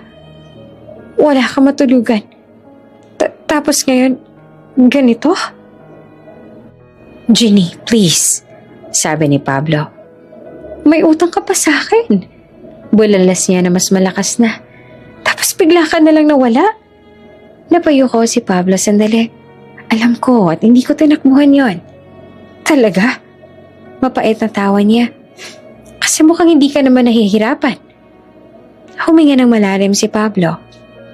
May kailangan akong ipaliwanag. Magaling ka palang umarte. Sabi niya at nangingilid ang luha. Pulube? Walang pera? Walang hiya ka? Hindi ako nagsinungaling tungkol sa paghahanap ko sa nanay ko. Sabi niya, mas mababa ang boses ngayon. Totoo lahat yun. Yung suot mo, yung hotel, yung sir na tawag nila sa'yo. Tahimik si Pablo sandali. Anak ako na may-ari ng hotel na to. Sabi niya sa wakas. Parang may sumabog sa tenga ni Ginny. Ano? Lumaki ako mayaman. Diretso niyang sabi. Pero iniwan ng pamilya ko ang nanay ko dahil mahirap siya. Kinuha ako ng tatay ko at pinalaki sa marangyang buhay. Pero hindi ako naging masaya. Tahimik ang lobby. Parang sila lang ang tao sa mundo. Umalis ako sa bahay nang hindi nila alam. Patuloy ni Pablo. Hinahanap ko ang nanay ko. Wala akong access sa pera. Hindi ko ginamit ang pangalan ko. Gusto ko maranasan kung paano mabuhay nang walang pribilehiyo. At kasama ako sa eksperimento mo.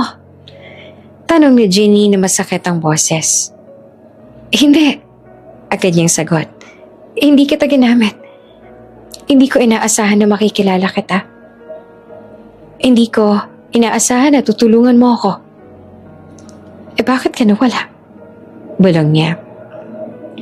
Natuntun ako ng mga tao ng tatay ko. Kinuha nila ako. May problema sa negosyo. Kailangan kong bumalik. Hindi ko malang nakuha ang number mo ulit. At wala akong lakas ng loob na bumalik na walang paliwanag. Tahimik si Jenny at umiikot ang utak. Pulube, kaibigan, utang. At ngayon, bilyonaryo. Hindi pa niya alam kung anong mararamdaman niya. Pero isang bagay lang sigurado, hindi na simple ang kwento nila. Hindi agad nakapagsalita si Jenny matapos ang revelasyon ni Pablo. Nasa isang sulok sila ng lobby, malayo sa ibang tao. Pero pakiramdam niya para siyang nasa gitna ng entablado na may spotlight. Anak ka ng may-ari. Ulit niya na mahina. Oo, sagot ni Pablo. Pero hindi yun ang gusto kong pag-usapan ngayon. Ano pa bang meron? Tanong niya na pagod ang boses. May mas malaki pa ba dyan? May kung anong lumambot sa tingin ni Pablo. Hanap ko ng nanay ko. Napatigal si Jenny. Ano? Dito rin sa probinsya, sabi niya. Matagal ko siyang hinanap. Ilang buwan na pala siyang nandito pero hindi ko alam. Ngayon ko lang siya natunton. Hindi alam ni Jenny kung bakit, pero may kakaibang kaba siyang naramdaman. Gusto mo pa siyang makita? Tanong ni Pablo na maingat. Bakit ako? Sagot niya agad. Kasi huminga siya ng malalim. Gusto ko makilala ka niya. At gusto kong malaman mo ang buong kwento. Tahimik naman si Jenny sandali. Gusto niyang magalit. Gusto niyang maglakad palayo. Pero may bahagi sa kanya na gustong malaman ang totoo. Sige, sabi niya sa wakas. Sumakay sila sa isang sasakyan na may driver. Tahimik sa biyahe. Sa labas ng bintana, dumaan sa palayan at maliit na bahay. Dito lang siya nakatira ngayon, sabi ni Pablo. Huminto sila sa isang simpleng bahay na gawa sa kahoy at yero. Hindi kalakihan, may maliit na bakuran na may sampayan ng damit. Bumilis ang tibok ng puso ni Jenny. Parang pamilyar. Bumaba si Pablo at inalalayan siyang bumaba rin. Lumapit sila sa pinto. Ma, mahina niyang tawag. May kumalusko sa loob. Dahan-dahang bumukas ang pinto. At lumabas ang isang matandang babae. Payat, maputi na ang buhok. May pamilyar na mga mata. Parang tumigil ang mundo ni Jenny. Lola? Bulong niya at hindi makapaniwala. Nanlaki ang mata ng matanda. Ikaw yung mabait na dalaga sa palengke. Napatingin ang matanda kay Pablo at saka kay Jenny pabalik-balik. Ma, sabi ni Pablo na nanginginig ang boses. Siya si Jenny. Jenny? Ulit ang matanda. Siya yung tumulong sa'yo noon. Sabi ni Pablo ng dahan-dahan. Yung nagdadala ng pagkain? Napahawak naman sa bibig ang matanda. Ikaw pala yun? Hindi naman nakapagsalita si Jenny. Parang may kulog sa tenga niya. Lola, kayo pala. Bulong niya. Kayo ang nanay niya? Tumango ang matanda. Nangingilid ang luha. Oo, anak ko siya. Bigla namang bumagsak ang mga peraso sa isip ni Jenny. Ang matandang binibigyan niya ng pagkain. Ang batang inuubo. Ang simpleng pasasalamat. Siya pala ang nanay ni Pablo. Hindi ko alam. Sabi niya at umiiyak na rin. Hindi ko alam na kayo pala. Lumapit ang matanda at hinawakan ng kamay niya. Salamat, Iha. Akong hindi dahil sa'yo. Hindi ko alam kung paano kami nabuhay ng mga apo ko noon. Napatingin si Pablo kay Jenny. Puno ng gulat ang mukha. Hindi ko alam na ikaw pala yun. Sabi niya. Yung babaeng tinutulungan ko. Hindi ko alam na nanay ko pala siya. At ikaw din ang tumutulong sa kanya. Hindi ko rin alam. Sagot ni Jenny na naiiyak. Hindi ko naman tinanong ang pangalan niya. Tahimik silang tatlo sandali. Tapos ay biglang yumakap ang matanda kay Pablo tsaka kay Jenny. Magkakasama na sila sa ilalim ng maliit na bubong. Umiiyak at tumatawa sa parehong oras. Ang liit ng mundo, no? Bulong ni Ginny. At ang laki ng puso mo, sabi ng matanda. Hawak pa rin ang kamay niya. Napayuko si Pablo. May luha rin sa mata. Sa unang pagkakataon, nakita niya ng buo kung gaanong kalalim ang kabutihan ni Ginny. Hindi lang siya tinulungan bilang estranghero. Tinulungan din niya ang ina niya nang hindi alam kung sino ito. At doon niya mas naintindihan. Hindi aksidente na nagtagpo ang landas nila. May mga kabutihang bumabalik sa paraang hindi mo inaasahan. Hindi agad naging maayos ang lahat matapos ang pagkikita nilang tatlo. Kailangan pa rin ng oras. Kailangan pa rin ng paghilom. Pero isang bagay lang malinaw. Hindi na sila estranghero sa buhay ng isa't isa. Isang hapon, pinapunta ni Pablo si Ginny sa opisina niya sa hotel. Inina siyang Pablo na nakasandal sa sofa sa maliit na apartment. Nasa likod siya ngayon ng malaking mesa. May glass walls ang opisina at may tanawin ng palayan sa labas. Pero nang umiti siya, pareho pa rin. Umupo ka, sabi niya. Medyo naiilang pa rin si Ginny. Weird pa rin, sabi niya. Parang hindi ikaw to. Same pa rin naman ako, sagot niya.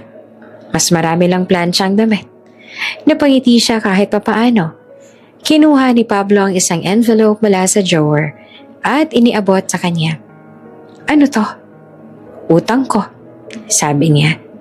Lahat ng hiniram ko, plus interest. Binuksan ni Ginny ang envelope. Nanlaki ang mata niya. Pablo, sobra naman to.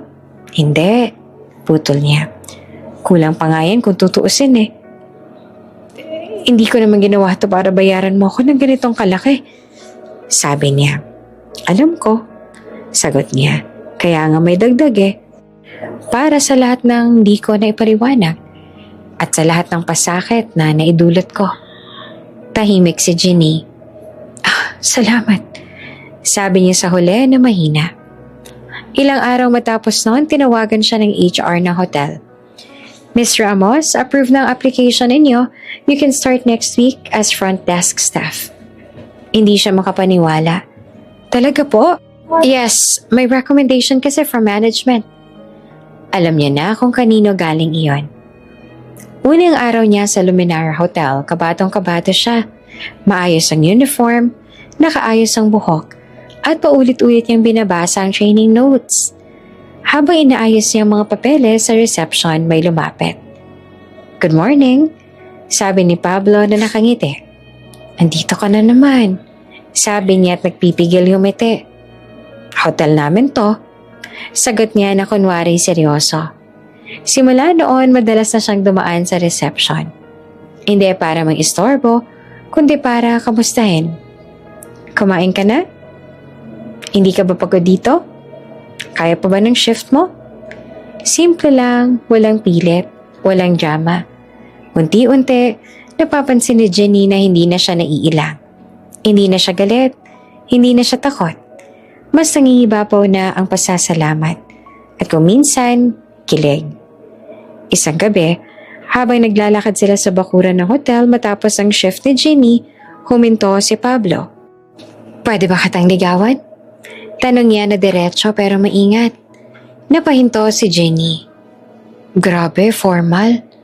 Seryoso ako. Hindi dahil sa utang. Hindi dahil sa awa. Kundi dahil ikaw si Ginny. Yung babaeng tumulong sa akin kahit wala ako maibigay. Tahimik siya sandali. Hindi naman ako sanay sa mayaman. Biro niya pero may kaba. Hindi rin ako sanay magmahal ng totoo. Sagot niya. Kaya, sabay tayong matuto. Napangiti siya. Sige, pero dahan-dahan lang ah.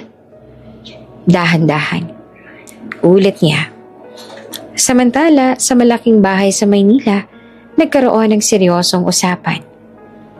Nasaan na si Pablo? Tanong ng ama niya. Nasa probinsya, sir. Sagot ng assistant. Pinapatakbo ang bagong hotel. Tahimik ang kanyang ama.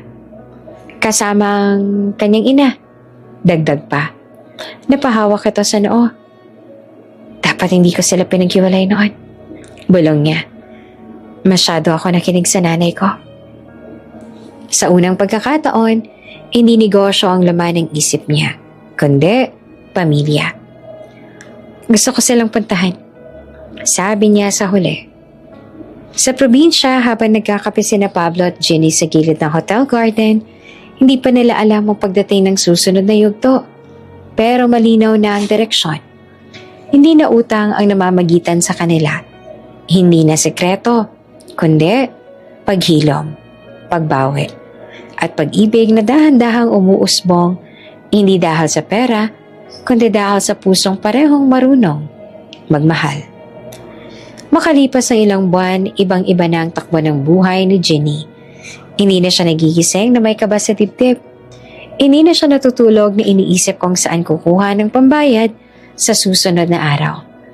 Sa maliit na bahay nila sa probinsya, nakaupo ang nanay niya sa may bintana. Nagbabalat ng mangga. "Oh, Nay, bawal ka munang mapagod, ha?" sabi ni Jenny, papasok mula sa labas. "Ang arte mo," sagot naman ng nanay niya. Pero halatang malakas kesa dati. Wala nang malalang ubo nito. May mas kulay na ang mukha. Dahil sa regular na check-up at gamot, nasagot na ngayon ang health program ng Hotel Foundation. Unti-unti nang gumaling ang nanay niya. "Salamat sa inyo ni Pablo," sabi nito minsan. "Kung hindi dahil sa inyo." "Walang ganon, Nay," sagot ni Jenny. "Tulong-tulong lang." Sa kabilang barangay naman, mas maayos na ang bahay ng nanay ni Pablo. Pinalagyan ni Pablo ng bagong bubong. Inayos ang sahig at may maliit na tindahan na ngayon. Sa harap ng bahay para may pagkakitaan. Pero higit sa lahat, may oras na sila sa isa't isa. Tuwing hapon, makikita ni Pablo na nakaupo sa bangko sa labas ng bahay, nakikinig sa kwento ng nanay niya tungkol sa kabataan nito. Sa harap ng pinagdaanan at sa mga taong tumulong noong panahong wala siya. "Ang swerte ko pala," sabi ng nanay niya minsan. "Hindi lang kita nahanap. Nakahanap ka pa ng babaeng may gininto ang puso." Napangiti si Pablo tuwing naririnig iyon. Samantala, sa Luminar Hotel, kilala na si Jenny bilang isa sa pinakamaasikasong front desk. Laging may ngiti, laging handang tumulong sa guest. "Ma'am Jenny, ang bait-bait niyo talaga," sabi ng isang matandang guest minsan. "Trabaho ko lang po," sagot naman niya. Pero sa totoo lang, hindi lang trabaho ang dahilan. Gusto niya lang ibalik sa mundo ang kabutihang naranasan niya. Isang gabi matapos ang shift niya, naghihintay si Pablo sa lobby. "Libre ka bukas?" tanong niya. Bakit?" sagot ni Jenny. "May pupuntahan tayo." Kinabukasan, dinala siya ni Pablo sa palengke. Pareho silang nakasimpleng damit. Walang bodyguard, walang espesyal na sasakyan. Isang van lang na may laman na kahong-kahong pagkain. Pamilyar to," sabi ni Jenny habang naglalakad sila sa masikip na daan. Sa sulok kung saan niya unang nakita ang matandang babae noon, may ilang matatanda at bata na nakaupo. Lumapit si Pablo at pinuksan ang likod ng van. "Magandang umaga po," bati niya. "May kaunting pagkain lang po." Lumapit si Jenny, hawak ang mga paper bag na may laman na tinapay, prutas at ulam. Isa-isa nilang inabot. "Salamat po," sabi ng isang bata. "God bless," sabi naman ng matanda. Tahimik lamang si Jenny habang nagbibigay. Walang camera, walang announcement. Napatingin siya kay Pablo na nagbibigay din. Nakangiti, nakikipagkwentuhan. "Mas marami na tayo ngayon," mahina niyang sabi. "Oo," sagot naman ni Pablo. "Dahil may natutunan ako sa'yo." "Ha? Ano naman?" "Na ang pera, mauubos. Pero ang kabutihan, bumabalik. Minsan, doble pa. Napangiti si Ginny. Habang naglalakad sila pa uwi, magkatabi, hawak ang natitirang mga bag, ramdam niya ang gaan ng pakiramdam. Hindi perpekto ang buhay. May problema pa rin. May pagod pa rin. Pero ngayon, hindi na siya nag-iisa. At sa bawat taong natutulungan nila, mas lalo nilang naiintindihan ang isang simpleng bagay. Ang tunay na mayaman ay hindi nasusukat sa laman ng bangko, kundi sa pusong marunong, magmahal, umintindi, at tumulong ng walang hinihintay na kapalit. Bago ka pa lang sa channel neto, ibang kwento ni Ate Jane, istorya mo, ikwento ko. Huwag kalimutang pindutin ang notification bell at subscribe button.